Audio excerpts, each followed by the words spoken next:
Yo, what's happening everybody? This is your boy Sean, and in this tutorial, man, I'm going to be showing you how to design a creative ad using Photoshop. We're going to be focusing on the Photoshop manipulation aspect because that's what I've been doing for the past 2 to 3 years, and I'm going to be showing you how I come about the design and not how I read and break down the brief. But if you need a video on how I do break down the brief in order to come up with the concept, do let me know in the comment section and I should do the right thing, right? Yeah, I mean, come on, man. What? So yeah, man, without any more chat, let's get right into it, man. Disclaimer, I'm a self-taught multimedia designer, so everything I'm going to be disclosing is purely of experience, and in no shape or form am I saying this is the only way, no correct way. These are methods I use and they work for me to achieve my goal. Okay, back to the video. Okay, cool. So now we are in the world of Photoshop. So the first thing I always try to understand first before designing anything and putting anything down is understanding the brand that I'm going to be designing this for. And then next is understanding the concept. And within the concept, you need to put down your message. So basically your message is going to be what the concept is. You get me? Yeah, so cool. So in this instance, I'm going to be working on a design for Heineken, and the concept is going to be treasure hunt, and my message is going to be my design, right? So when your audience looks at your message, they should clearly understand the concept. You understand what I'm saying? Cool. So in this instance, we're going to, oh, and by the way, if you need these assets, you can just down in the description, there's a link, Google Drive link. You can get these assets and you can design with me if you're game with that. Cool. So first things first, we're gonna do is we are going to put down hands. These are my hands, by the way. Hey man, they're not too shabby, they're not too bad and stuff. So yeah, these are my hands. So after I had the hands, I am going to need the paper, right? So this is basically, I'm on a treasure hunt for Heineken, right? And then from there you can now build upon your scene because you have the two main source of interest right in the middle of the screen. So now you can now work on the background. For example, we have a sky background so that we understand that we are hunting, and I am looking at the map. So this is from a point of view, right? So this is a point of view type of design. And then I'm going to remove the paper just a bit so you can see how I placed everything in the background. So with my hands over there, we have the grass as well. So we have the grass, we have the sky, we have my hands. Next up, we're going to have the two Heineken bottles, right? So they are not going to be we're not going to work on them way too much because they're in the background, so there's not much need. I'm going to design everything with you. I'm just putting down the basis of how you can stack these up, right? So, and then at the really background, I forgot what they call it. At the really background, we have a tree, and then we're going to have another tree on the right hand side. So as you can see, you can't see much of everything that's going on in the background because we have a paper in front. So what you need to prioritize most of the time is what the viewer or the audience is going to see and try to understand better, because you spend too much time working on anything in the background that's not going to be seen. That's kind of a waste of time. You get what I'm saying? I'm not saying don't do it. You can do it if you're going to use the background. I'm just saying for you to save yourself more time and be more efficient, you work on everything that's going to be seen, because this is not like a 3D scene or whatsoever. It's a 2D design, right? So on top of the paper, we're going to have this Heineken logo right at the bottom of the paper. I'm going to show you everything and how I'm going to compose everything. And then we have a map navigation northwest, east and south thingy up at the top, and right over here we have all our map assets. I'm going to show you how I faded them inside the map paper, and we have others and others and others and others, and we are going to compose everything into this, right? Cool. So first things first, we're going to remove every single thing. After removing everything, cool, let's start from the bottom and building up our scene, right? So we have 1, 2, which is our sky and our ground. We have our bottles, and we have our 2 trees at the back. We have our paper, and we have our hands, right? After this, you can start playing around with color balances and making sure that everything blends with each other before you take it to the next step, right? So in this instance, I see that the sky is kind of too blue, and I'm going to be color balancing all of these assets. You can look on the screen and you can just follow along. If it's too fast, just play it slower, and then you should be good, right? Cool.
All right, cool. So as you can see, I did some minor adjustments, as in, like, if you check my hands, they're now a different tone of color, and I also added some exposure on top of the trees, and as you can see right there. So now, as you can see here at the bottom, we have a bottle, right? We have a bottle. This bottle is on the floor, and the sun is coming up from somewhere, right? We have to make sure that everything in our scene aligns with where the light is coming from. We're gonna create a source of light from the top left, and here is a trick you can also use. You're gonna add a solid color, make it yellowish white, and then you're gonna change the blending mode to screen, right? Once the blending mode is screen, you're going to fill this white palette with black, like so, and then you're gonna take your pen, this right here. If you have a graphic tablet, you can use your pen, you can use your mouse. It's just a bit difficult, but it's most definitely still possible, because I once did use a mouse before I used a graphic tablet. So what you're gonna do is you're gonna go up here, and as you can see, it's kind of a bit too light and the brush is incorrect. So always make sure that your flow of your brush is a bit less, like mine is 11% right now, and then you're just gonna take it and then you're going to brush right over here. If you feel like it's too much, just press X if you didn't change your Photoshop shortcuts, because I think this is standard. Yeah, it comes when you press X, it switches your colors right over here, and just like that, right? So now, as you can see, the sky is a bit yellow, so you're gonna come to your paper, right? Come to your paper, and you're going to add a color balance, and just take it a bit to the yellow side and add a bit of red, right?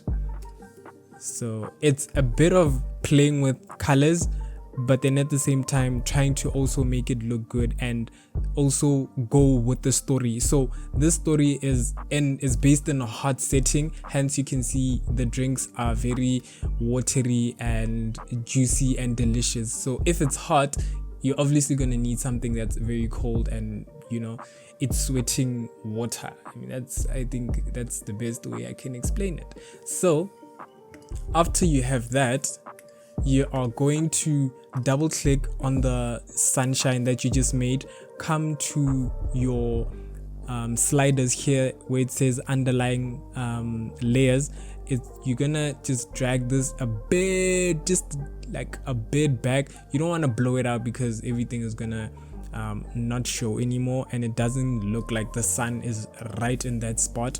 And I'm just going to keep adjusting a bit, and I'll check in with you just a bit.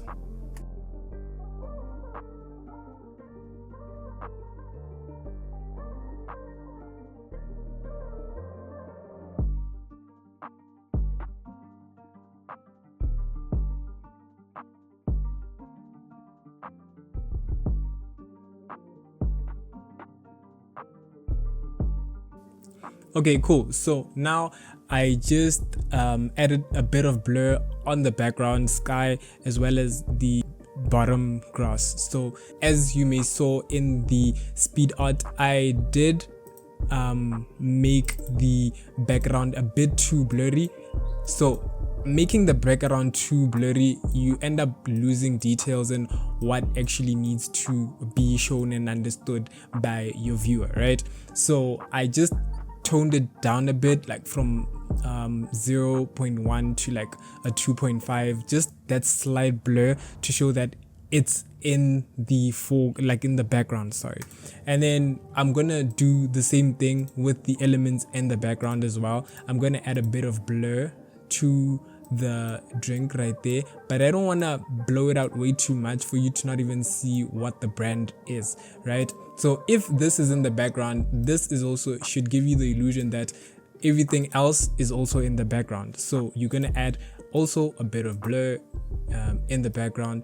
This one I'm gonna make it a bit higher because I want it to be further back than this bottle of Heineken, right? So I think so far that is looking good. So once we have everything set in the background, you need to understand that light does bounce off certain objects that are going to be in your scene, right? So now we are getting into some of the technicalities and small details that make your photo manipulation either breaking it or making it, right? So we're gonna add some shadows. So first things first, you're going to click right over here. Let me remove this map so that you can see. So our bottle, as you can see, it's low exposed because the sun is coming from back here. So if the sun is coming from back here, just to give you a visual, if the sun is coming from back here, you are going to have rays that are coming in like this, right? So everything where these streaks are hitting is going to be where the sun is going to be. But remember what I told you at the beginning, you don't need to work on areas that people are not gonna see.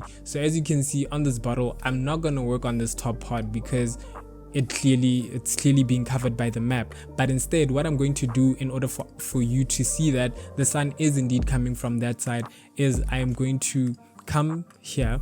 I'm going to go to my brushes, go to your brushes, and I'm going to go to my grass Photoshop brushes, pick any brush. Okay, not any brush. That didn't work out. And you're gonna just make it a bit smaller and make the opacity like 100%, and then just start removing pieces of the bottle so that it indicates that the bottle is inside the grass. And just like that, the bottle is inside the grass. So but then we're not yet done. We're gonna go under this layer. We're gonna add an exposure layer.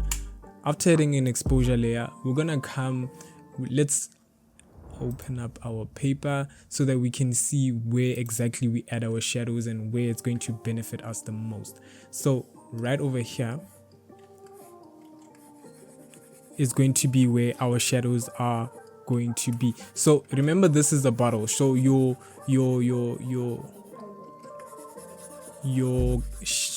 shadow should have a certain kind of shape. It shouldn't just be a shadow, right? So I believe right about there is enough.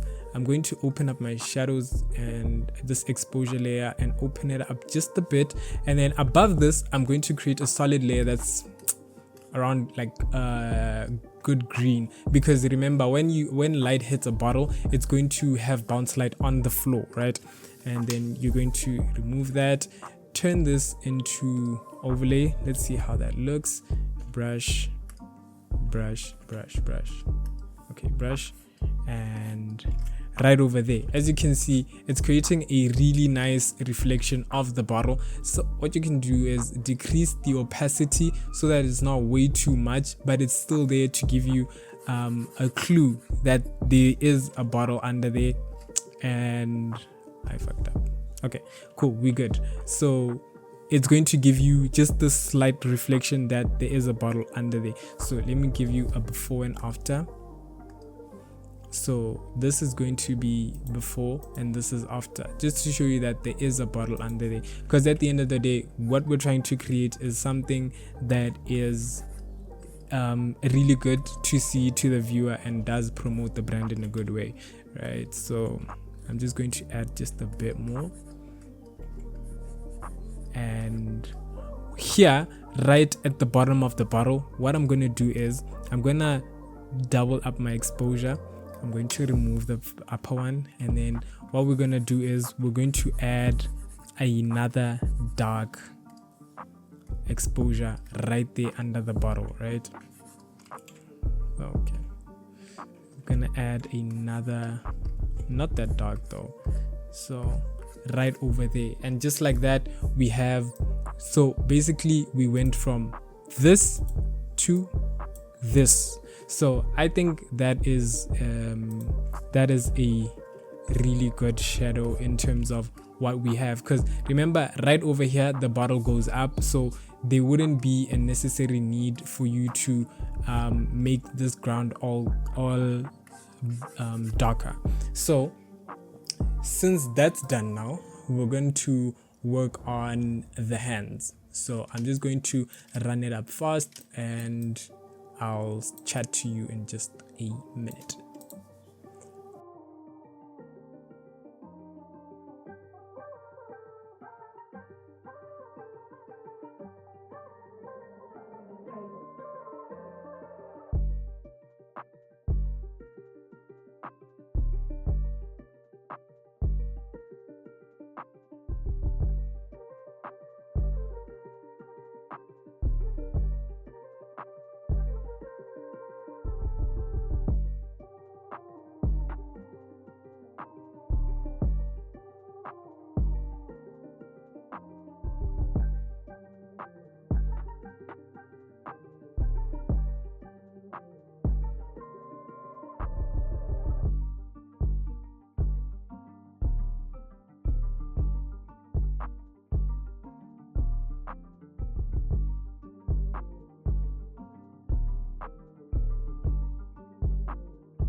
Okay, cool. So now that we have our base and everything is kind of sort of starting to look together, now you need to start connecting your dots, all right, in terms of where the light is gonna hit, and start adding those finishing touches to send this home, right? So what we're gonna do now is we're going to work on this bottle, right?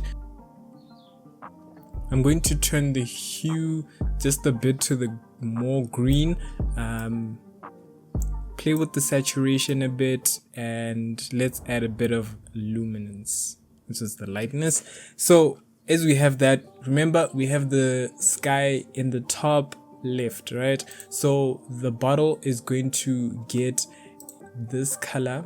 I'm just going to copy it, and then we're just gonna paste that right over there, black. And then we're going to take our brush, take your flow down to around about like 15, and then just start adding a bit of light on top of the bottle, right? So as you can see, it doesn't make much of a difference, but if you turn it off and on, you'll see that it's now brighter. So I'm going to take this, I'm going to put it above, I'm going to change the blending mode to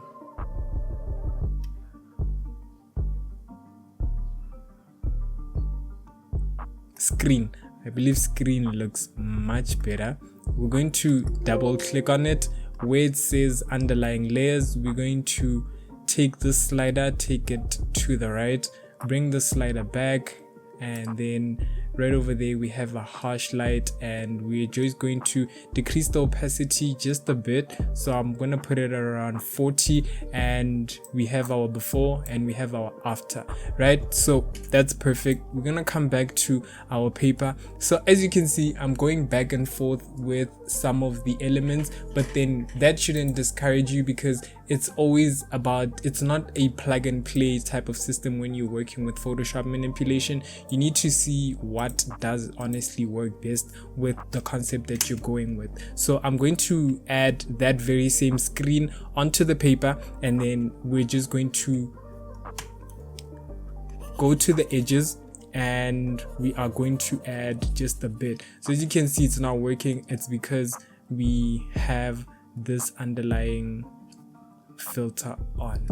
So once we turn that off, increase the opacity, you should see it right over there. So you're not gonna overdo it, because I mean, at the end of the day, it is a piece of paper and you still want to see that the edges are burnt. So we're just going to add just a bit of light around the rims.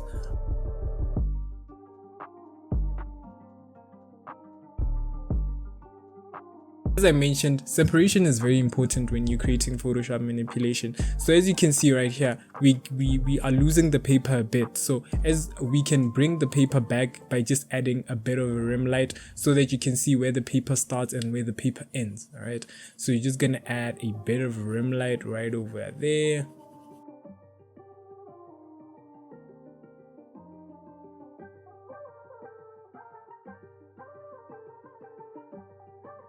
What we're going to do is we're going to add our map navigator right over here at the top. So as you can see, it's okay, but I think we can make it a bit better by blending it more with the paper, just not too much where it fades out too much. So just bring down the slider just a bit, and then we're going to change the color mode. The color mode is, we're going to use color burn, right? We're going to use color burn. So when you step back, you can still see that everything is going accordingly.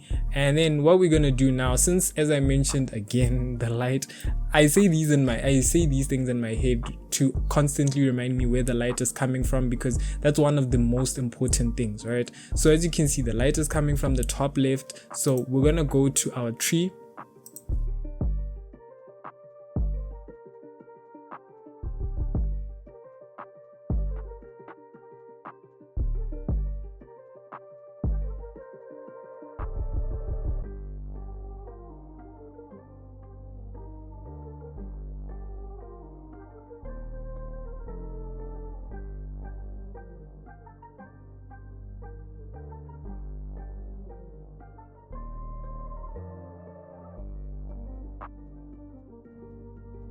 And it's looking good. So now what I'm going to do is I'm going to take the rectangle tool. I'm going to put it on the paper.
And then what we're gonna do is we're gonna put the elements that are supposed to be on the paper.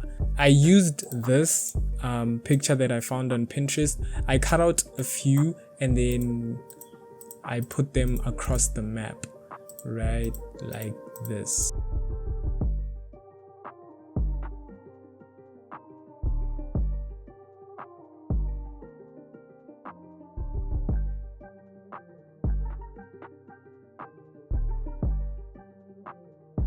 That, and then as you can see, we have our design almost done, and I believe this looks pretty good. I just want to add a bit of exposure.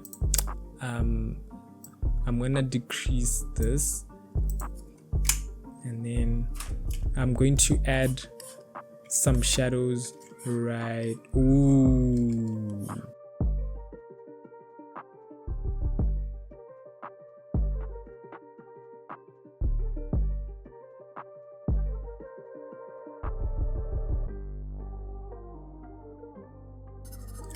Boom. So as you can see, our concept is now finished. You have your beautiful Heineken concept all designed. And look, man, if you learned anything from this tutorial, man, make sure that you leave a like, subscribe, and maybe share it with your partners. And I'll see you in my next one, man. Cheers.